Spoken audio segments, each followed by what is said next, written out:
Okay, folks, we're going to be looking again at Isom #1. It's the first offering from Eric July's Rippaverse, 96 pages, full color comic. And today, I'm not going to be looking so much at the technical merits of Isom #1. This time, I want to look more into the philosophy of Isom #1, and I want to ask the question: is Isom a black redneck? Now, if you're looking and laughing at that picture of quote unquote black rednecks down in the corner, that's actually from a 10-year-old comedy sketch. But the term black redneck is actually serious enough that the economist Thomas Sowell used it for the title of one of his books called Black Rednecks and White Liberals. And in the essay of the same name, he describes the phenomenon of the black redneck. Now, has Eric July ever heard of this? Possibly so, because if you might be familiar with the name Thomas Sowell or his picture, especially if you're a fan of Eric July and have watched his podcasts on his channel. Because if you take a look at his studio, there is a picture of Thomas Sowell right there on the wall. So it is very possible that Eric July himself has read the book Black Rednecks and White Liberals and is familiar with the thesis therein. But if you are not familiar with the thesis therein, let me go ahead and rattle it off to you. What Thomas Sowell argues is that blacks and Southern whites share a common redneck subculture that goes back for centuries, which has encompassed everything from ways of talking to attitudes toward education, violence, and sex, and which originated not in the South, but in those parts of the British Isles from which white Southerners came. Cracker culture long ago died out where it originated in Britain, while surviving in the American South. Then it largely died out among both white and black Southerners, while still surviving today in the poorest and worst of the urban black ghettos. So his basic thesis is that if you were to look today at white rednecks, and then you would also look at urban blacks and see the cultural similarities that exist between the two, you could actually trace that all the way back to England, where the white Southerners brought that culture over with them and then also transferred it to the black slaves who lived in the South. And then this culture has been harmful to whites and blacks alike ever since. Now, the aspect of redneck or cracker culture that I want to focus on is the aspect involving violence. And Thomas Sowell goes on to explain that particular facet of cracker culture as follows. Centuries before black pride became a fashionable phrase, there was cracker pride, and it was very much the same kind of pride, a touchiness about anything that might be even remotely construed as a personal slight, much less an insult, combined with a willingness to erupt into violence over it. This kind of pride is best perhaps illustrated by an episode reported in Professor Grady McWhiney's Cracker Culture. When an Englishman, tired of waiting for a Southerner to start working on a house he had contracted to build, hired another man to do the job, the enraged Southerner, who considered himself dishonored, vowed, "Tomorrow morn I will come with men and 20 rifles, and I will have your life, or you shall have mine." In the vernacular of our later times, he had been dissed, and he was not going to stand for it, regardless of the consequences for himself or others. Now, how does all of this relate to Isom? Now, in order for me to explain the link here, I do have to get into some plot points in the book. So if you have not read the book yet and you want to read the book, then you're probably going to want to stop here and go on to purchasing it and reading your own copy. But if you're willing to have a few plot points of the book spoiled for you, then by all means, let's proceed. Avery Silman, and this is the title character, Isom, Avery Silman's sister Altona asks him to reconnect with an old friend, now a club manager and shot caller named Darren, to ask about Jasmine, an intern of hers who has gone missing. Knowing nothing about Avery's life today, Darren nevertheless speaks very disrespectfully to him and says things like, "I didn't admire you. You somehow managed to amount to nothing. Lovely young ladies like Jasmine are useful to me. Unless you're trying to mop my kitchen floors, you are not. Find your way back to whatever hole you crawled out of." When Avery refuses to leave without knowing Jasmine's condition, Darren's goons assault Avery, including a super goon who helps send Avery to the hospital. Avery must now decide whether to continue looking for Jasmine.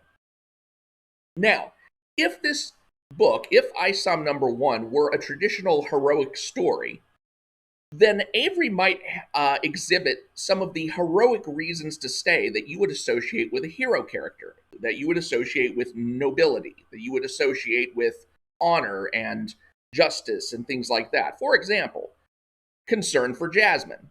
Okay, Jasmine's obviously a girl in trouble, and as the hero, Avery would stay out of concern for Jasmine. Loyalty to Altona. Well, he can't very well let his sister down, so this would be another reason for him to stay.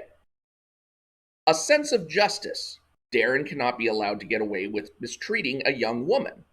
Here again, we have a heroic sense of justice that would compel him to stay. And last but not least, a sense of responsibility. Just like Spider-Man, Avery knows that if he has the power to help, he should use it.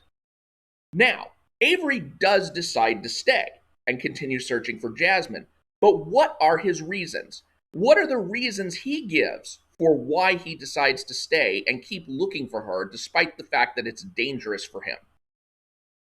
Truth be told, saving Jasmine wasn't my primary focus. I almost forgot about it. That clown Darren talked down to me, and that won't go unaddressed. I'm probably taking this too personal. Jasmine could be Darren's assistant. She could be doing other kind of work. I'm acting fake concerned. I really just want to punch Darren in his mouth. My sense of pride is just about the only thing carrying me through.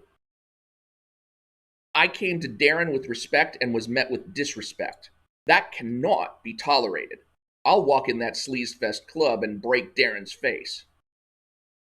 So you could sum up all of Avery's own self-professed reasons to stay by taking a couple quotes from what I already quoted from Thomas Sowell's Black Rednecks and White Liberals, specifically these passages. And the salient parts would be Avery's reason to stay is simply cracker pride, a touchiness about anything that might be even remotely construed as a personal slight, much less an insult, combined with a willingness to erupt into violence over it. He had been dissed, and he was not going to stand for it, regardless of the consequences for himself or others. I mean, Isom is basically acting like a black redneck. Now, why is that important?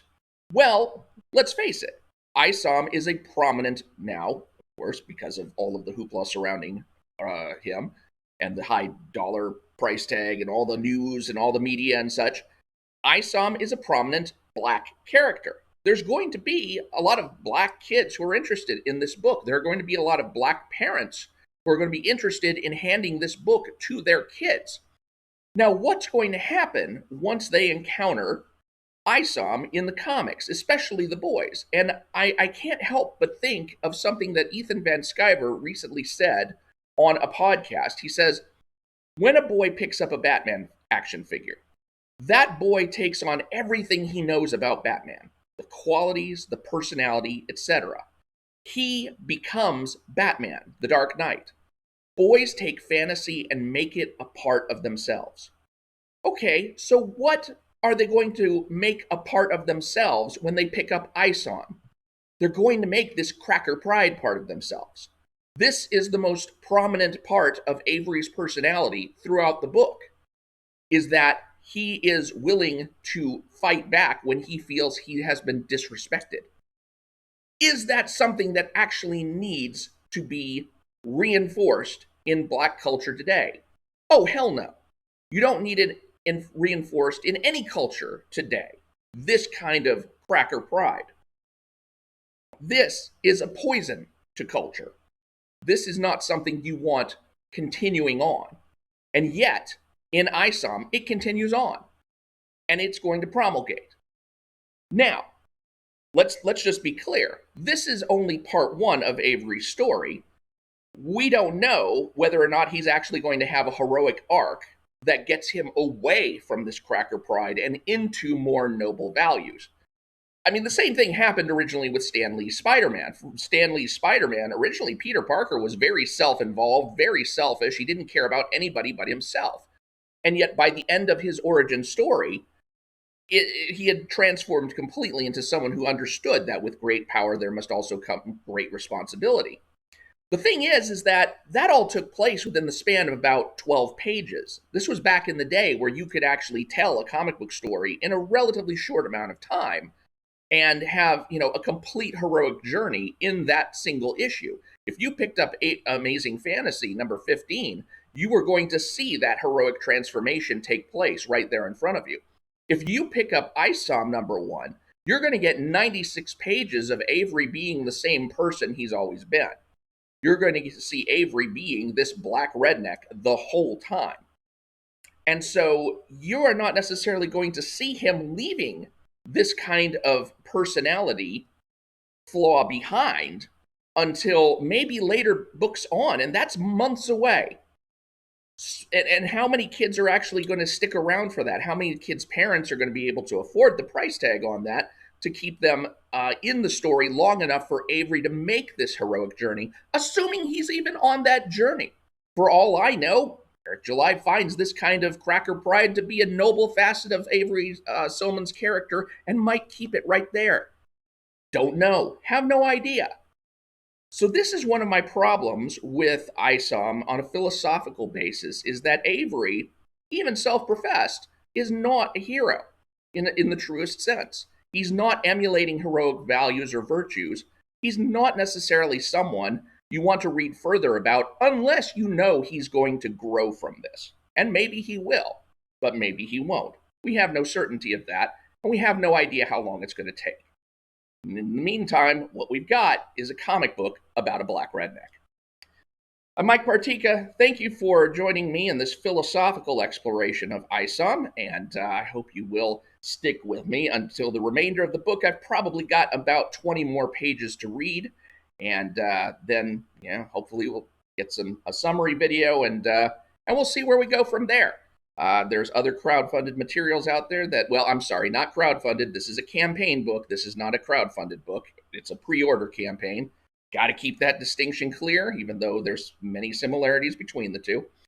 But in any case, campaign, crowdfunded, all the kind of stuff that's out there. I'd be curious to see what other stuff there is to review, and maybe we'll find similar philosophical musings to entertain us in the meantime.